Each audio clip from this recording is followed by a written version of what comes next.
Às vezes nós imaginamos que a restauração é uma série de remendos na nossa vida, mas quando Jesus entra em cena, Ele quer nos fazer ser melhores do que éramos antes.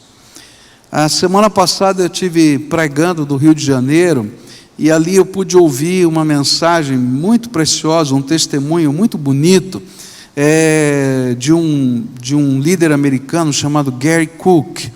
Esse líder americano evangélico foi presidente da Universidade Batista de Dallas, e esse homem teve uma enfermidade grave, uma leucemia. Ele foi fazer uma viagem missionária junto com o time da universidade, e ele começou a passar mal nessa viagem. Ele não sabia que tinha leucemia, ele começou a passar mal. Ele voltou para sua casa, marcou uma consulta no médico, não conseguiu imediatamente a consulta, ainda esperou uma semana para que o médico pudesse atendê-lo. Quando ele vai à consulta, o médico examina e começa a perceber o estado físico dele, imediatamente o interna. E ele fica imediatamente no hospital. Vai para a UTI do hospital em estado gravíssimo. E aí ele descobre que ele tem leucemia. E ele passa vários dias, meses naquela UTI, numa situação muito grave, muito grave. E aí começa todo um processo de Deus na vida desse homem chamado Gary Cook. E ele contou para a gente esse testemunho lá. E que ele estava lá naquele local, e numa UTI você não tem muita coisa para fazer. Então ele falou, eu tinha muito tempo para orar. E então eu comecei a buscar a face de Deus e dizer, Senhor, olha aqui, eu estou precisando da tua cura, da tua intervenção, da tua graça, tenha misericórdia da minha vida. E aí veio uma pessoa visitá-lo, da sua equipe, e essa pessoa disse, olha Gary, eu estava orando por você, e Deus me deu uma palavra, e Deus me deu a palavra que você tem que orar por restauração. O interessante era que naquele mesmo dia, Deus tinha dado uma palavra para o Gary Cook, usando essa mesma expressão, restauração. Senhor, me restaura. E ele pensava assim, mas qual é a diferença de eu pedir cura e pedir restauração? Parece a mesma coisa para mim. Por que eu tenho que orar por restauração? Mas quando chegou esse homem, ele ficou pensando, bom, tem alguma coisa estranha aqui, porque ele falou exatamente o que Deus falou comigo. E então ele começou a orar por restauração. E aí, naquela semana, ele piorou. E ele disse assim, será que eu estou entendendo tudo errado? Já aconteceu isso com você? Que você está lá ouvindo a voz de Deus e parece que está dando tudo ao contrário. E ele estava lá, nessa busca, e orando por restauração. E quando ele estava começando a desanimar, apareceu uma outra pessoa para visitá-lo, que não sabia dessa conversa, e disse, olha, eu estava lá no jardim da minha casa, orando pela sua vida, e o Senhor me fez olhar para uma árvore, e essa árvore, contou lá a história dessa árvore, e disse assim, e a palavra que Deus me deu fala para o Gary, que ele precisa orar por restauração. E ela foi lá e falou para o Gary, restauração. E ele disse, Senhor, outra vez, restauração? Que negócio é esse de restauração? Mas tá bom, Senhor. E foi lá e continuou orando e orando e orando, e adivinha o que aconteceu? Piorou mais. Passou a terceira semana. E na terceira semana veio um dos seus amigos mais antigos, e adivinha o que ele fala para ele? Ora por restauração. E aí um dia ele estava orando por restauração, e ele disse, Senhor, eu não entendo nada. Por que restauração e não cura? E aí o Espírito Santo falou uma mensagem só para ele. Ele disse assim, porque quando eu restauro, eu deixo melhor do que estava.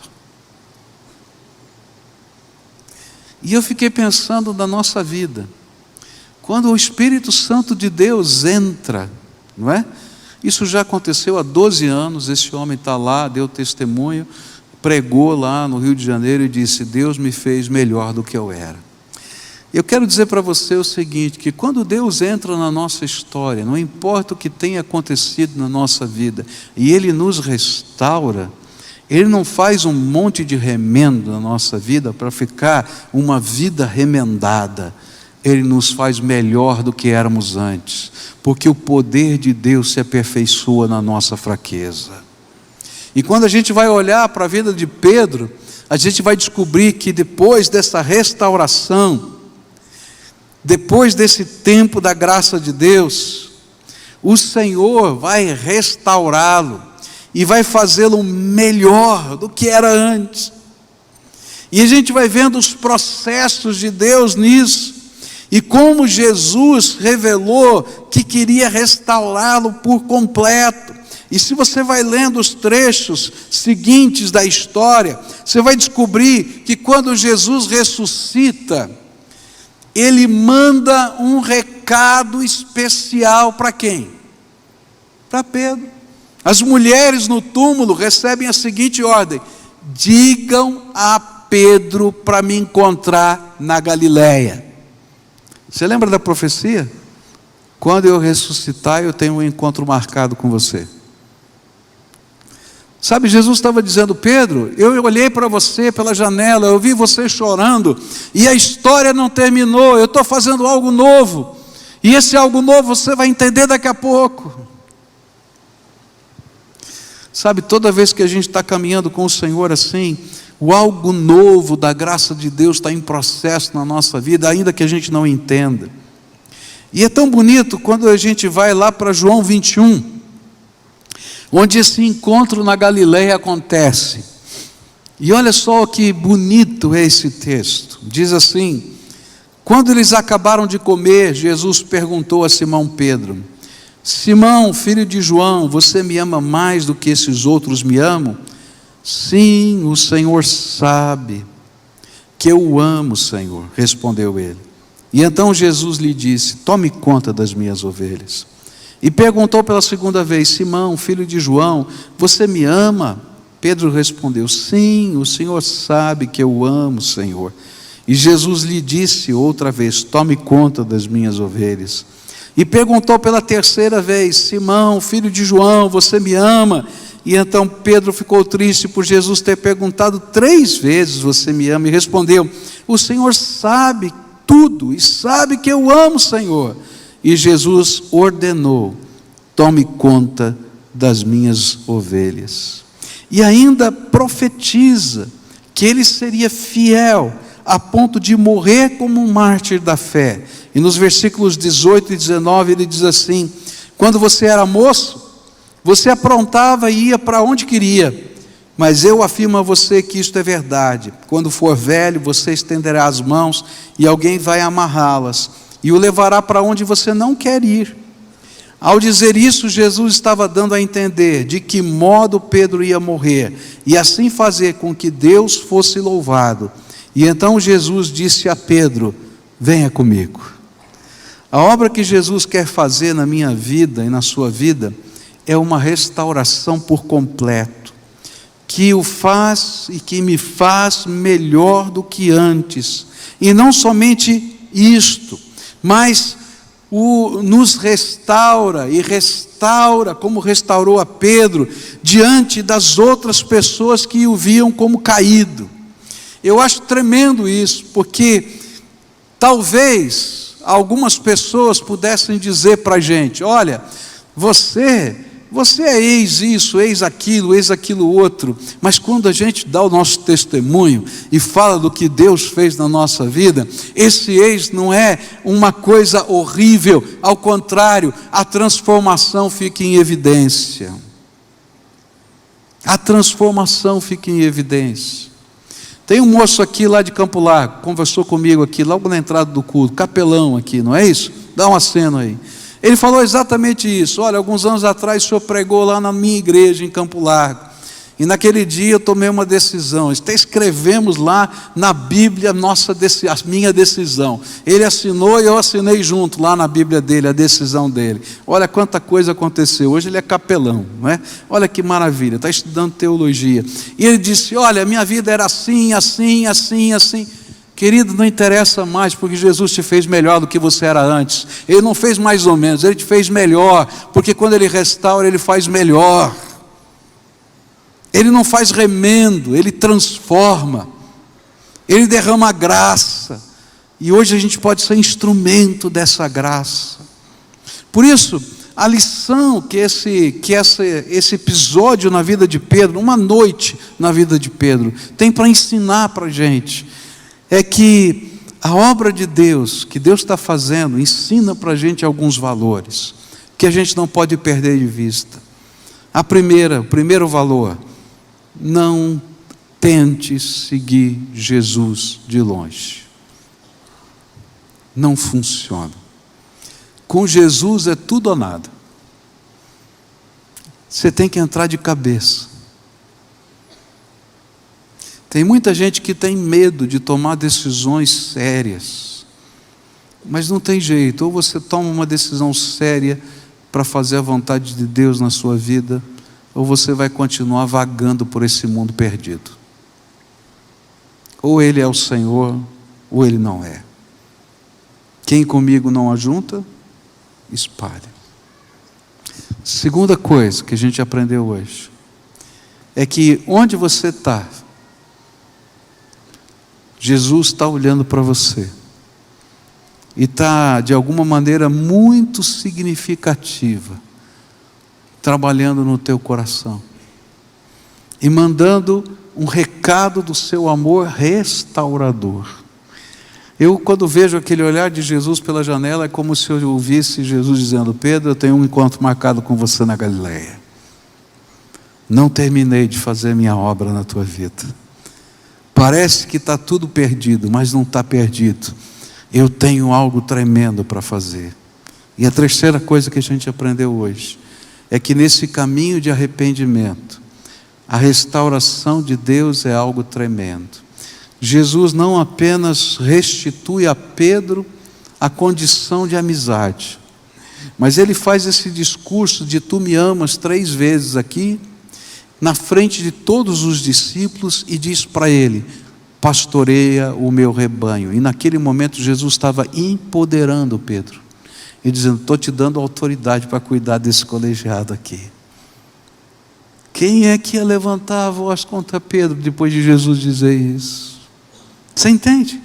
Aí vem o Senhor e não apenas restaura, volta ao passado, mas Ele empodera, dá graça.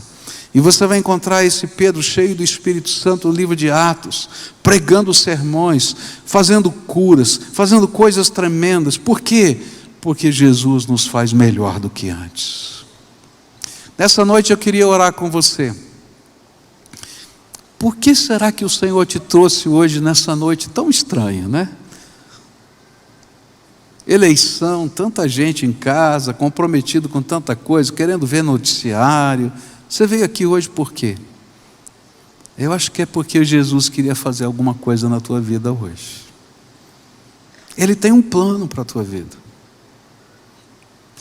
E talvez hoje seja o tempo da janela, em que o olhar de Jesus está batendo com o teu olhar, dizendo: filho, filha, não terminei de escrever o meu projeto com você.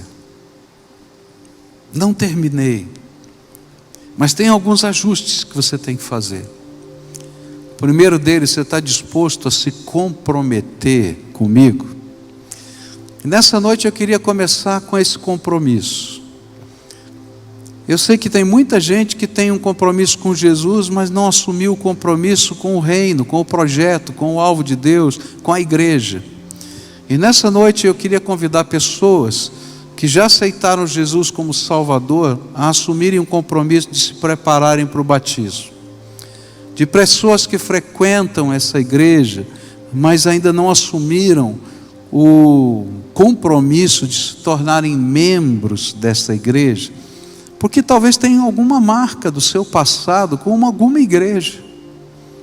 Jesus está dizendo: chega disso, para com isso, eu tenho um plano, e eu quero restaurar você por completo. E Ele está olhando pela janela e falando isso para você, e está dizendo: olha, vou te fazer melhor do que era, porque restauração é isso, fazer melhor do que era, porque quando Jesus entra, a restauração é obra de arte, é algo lindo que Ele faz. Eu vou convidar pessoas que estão aqui hoje, porque o Espírito Santo tem batido na sua porta de muitas maneiras, e você está ouvindo a voz do Espírito, o Espírito está falando com você. Você sabe que é o Espírito Santo, e hoje Ele está dizendo: está na hora de assumir um compromisso comigo e deixar eu guiar você do meu jeito, presta atenção, do jeito de Jesus, do meu jeito. Você está disposto a colocar a espada na mesa? Você está disposto a colocar os seus pensamentos na mesa, o que você acredita na mesa, e deixar eu ser o Senhor da tua vida? Era isso que Pedro tinha que entender, que não era aquilo que ele imaginava, era aquilo que Deus tinha para a vida dele. Então nessa noite, se o Espírito Santo de Deus está falando com você, e você está ouvindo a voz do Espírito, eu queria convidar você a sair do seu lugar. Vem aqui, eu quero orar com você nessa noite, para a gente selar esse compromisso na presença do Senhor. E a primeira grande tentação vai ser essa: ok, Jesus, eu estou afim, mas eu vou fazer do meu jeito. Não funciona do teu jeito, tem que ser do jeito dele.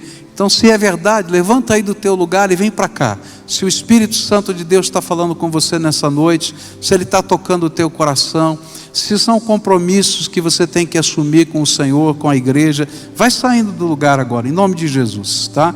Se tiver uma família que o Espírito Santo está falando, vem a família toda. Olha, Deus falou com a nossa família, vem para cá, e o Senhor vai fazer a obra dele, do jeito dele, e o jeito dele é o melhor, o jeito dele é o melhor, o jeito dele é o melhor, o jeito dele é o melhor, não tem outro jeito, esse é o melhor. Esse tempo é o tempo da janela, que Deus olha, que Jesus olha e diz: estou falando com você, você está me ouvindo? A conversa é séria, mas é com você. E como é que você vai reagir à voz do Espírito Santo na tua vida? Qual é o compromisso que você está fazendo com Ele nessa noite? Que gostoso ver uma família inteira. Louvado seja Deus pela sua família, viu, querido? Que Deus te abençoe, não é? Que gostoso a gente ver casais aqui, né? Outra família bonita aqui, com criança e tudo. Louvado seja Deus, tá? Outros casais que estão aqui, pessoas. Louvado seja Deus pela sua vida, pela sua vida. Você é precioso, preciosa aos olhos do Senhor. Ele ama você e não terminou de escrever o projeto dele, tá? E Ele quer fazer algo tremendo na tua vida, tremendo. Eu não tenho dúvida disso, tá bom? Mas a gente vai assumir compromissos, vai dar passos concretos, não é? De fé nesse caminhada com o Senhor, tá bom? Eu quero orar com essas pessoas. Olha, outras famílias chegando aqui, sejam bem-vindos. Que alegria, não é? Que alegria, louvado seja Deus, tá? Queria orar com vocês, para a gente selar esse compromisso. Você concorda com isso? Tá? No reino de Deus, não é, as assinaturas não precisam ser reconhecidas firmes, porque Deus conhece o nosso coração, e a gente não está assinando, a gente está abrindo o nosso coração diante do Pai. Não tem como a gente negar que o Senhor conhece tudo que vai dentro da nossa alma. Então agora nós vamos orar, e eu não sei em que linha o Senhor trabalhou essas coisas no seu coração, que tipo de compromissos, que tipo de entrega você está fazendo. Por isso, antes de eu orar, eu queria te dar a oportunidade de você orar, tá? E você fazer a entrega, tá? Eu estou vendo algumas famílias, então eu vou pedir um favor. Por exemplo, o chefe dessa família, reúne bem a família pertinho aqui, tá? E aquilo que Deus colocou no seu coração, você vai orar de tal maneira que os seus queridos possam ouvir. E se faltou alguma coisa na oração, que vocês estão sentindo, vocês acrescentam. Mais isso, Senhor. Mais isso, Senhor. Está combinado assim? Tá? Tem outra família, é uma família inteira que está ali. Então chega bem pertinho a família assim, para ninguém mais participar, é só vocês, tá? Quem é o mais velho aí dessa família? Dá um aceno para mim. É você? Então, querida, você vai ser a primeira a orar. E se ela esquecer alguma coisa, vocês vão dizer, eu acrescento isso. Tá bom? Aí só fala as palavras que vocês estão acrescentando. Se tiverem casais, façam a mesma coisa. Pode ser assim? Tá? Então começa orando assim. Fala, chega bem pertinho, fala no ouvido, faz essa oração. Se você está sozinho, abre o teu coração na presença de Deus e fala com Ele quais são os compromissos. O que o Senhor falou com você? Tá? O que você está colocando diante do Senhor? O que o Espírito Santo revelou e que você está respondendo?